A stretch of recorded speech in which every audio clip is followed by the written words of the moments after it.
इगतपुरी शहरात झालेल्या वादळी वारा पावसामुळे खालची पेठ परिसरातील घरांचं मोठ्या प्रमाणात नुकसान झालंय। झाडं देखील मोठ्या प्रमाणात उन्मळून पडल्यानं ठिकठिकाणी पडझड झाल्याचं दिसून येत आहे। गेल्या 5-6 दिवसांपासून अवकाळी पावसानं शेतकरी तसंच नागरिकांची दैना उडवली। अधूनमधून वीज जाणं, वेळोवेळी अवेळी पाऊस यामुळे नागरिक त्रस्त झाले।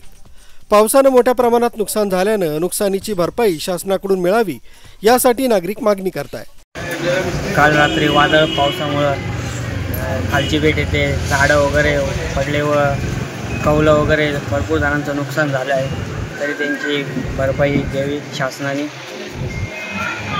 आरबी न्यूजसाठी मलिक शेख, इगतपुरी।